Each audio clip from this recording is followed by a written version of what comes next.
खुलुमबाय स्टुडियाव आंकिलिकां ब्रह्म खान्थालगुरि बारलां आफादा रैखाथिनि फाइकि ट्रफी 2024 देरहासार बान्था मोननो हादों।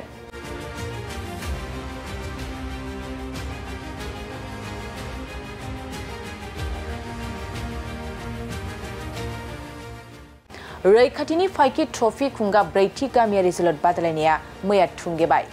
सालाकाथि दखरा दुलाराय बर' फरायसा आफादनि बानजायनायाव रैखाथिनि फाइकि ट्रफी खुंगा ब्रैथि गामियारि जोलुर बादायलायनायखौ बांगालपारा माइनाव क्लाब आरो लाइब्रेरिनि गेलेग्रा फोथाराव खुंदों।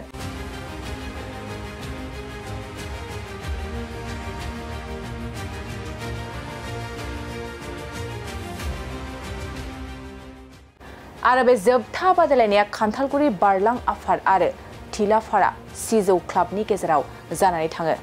जोबथा बादायलायनायाव खान्थालगुरि बारलां आफादा 1 गल सोनो हानानै ट्रफीजों लोगोसे नोगोद 10,000 रां देरहासार बान्था मोननो हायो। लोगोसे खान्थालगुरि बारलां आफादनि बिष्णु नार्जारिया साबसिन गेलेगिरि बान्थाखौ मोननो हायो।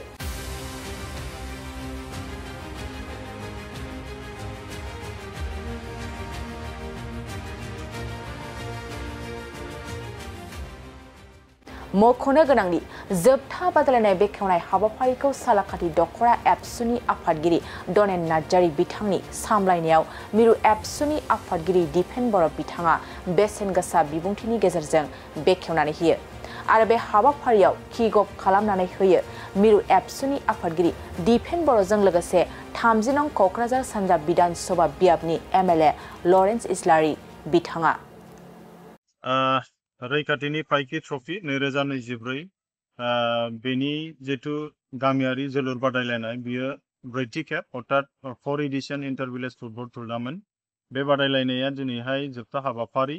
बेवहाय गाहायै खान्थालगुरि बारलां आफाद आरो थिलाफारा सिजौ एफसि बे मोननै हानजानि गेजेराव दिनैनि बे फाइनाल मेचआ जादों।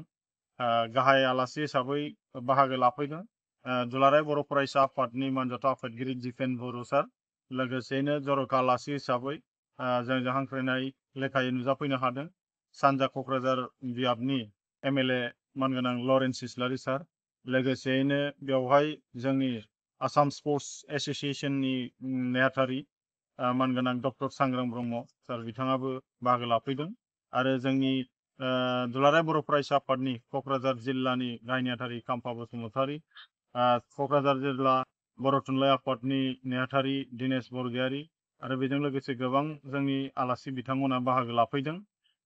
उद्देश्यआ बेनो बे टुर्नामेन्टखौ खुंनायनि गुबै जाहोना जाहैबाय जोंनि ओनसोलाव जोंनि इयुथ्सखौ लाइमोनफोरखौ मोनसे हेल्दी मोनसे ससाइटि दानांगौनि थाखाय मोनसे गावखौनो गावनि देहाखौ जोथोन लाखिनायजों लोगोसे गेलेनायखौ मोनसे प्रफेशनेल मडआव मारैबा जोङो लांनो हायो बेखौ जोङो मोनसे नोजोरजों आरो बेनि थांखिखौ लानानै दुलाराय बर' फरायसा आफाद एबा जोंनि सालाकाथि दखरा दुलाराय बर' फरायसा आफादा बे थांखिखौ लादों आरो बियो 2002निफ्राय जागायनानै देग्लाय 2024आवहाय 2022निफ्राय जागायदोंमोन बियो आरो बेखौ देग्लायजों 2024 बेयाव खुंगा ब्रैथि खुंनाय जाहैबाय।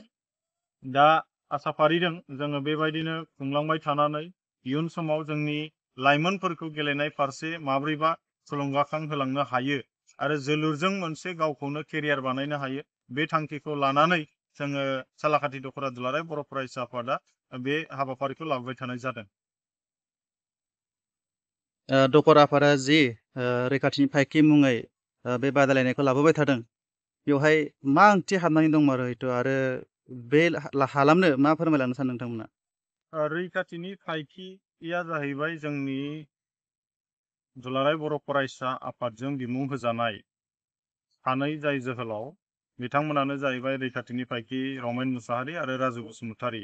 बिथांमोना जाय जोंनि आइजो माहारि बर' आइजो माहारिनि मान इज्जतखौ रैखाथि होनो थांनायाव 2005 मायथाइयाव हारियाना पुलिसनि गुलिजों अबथिराय जिउ गारनो गोनां जादोंमोन।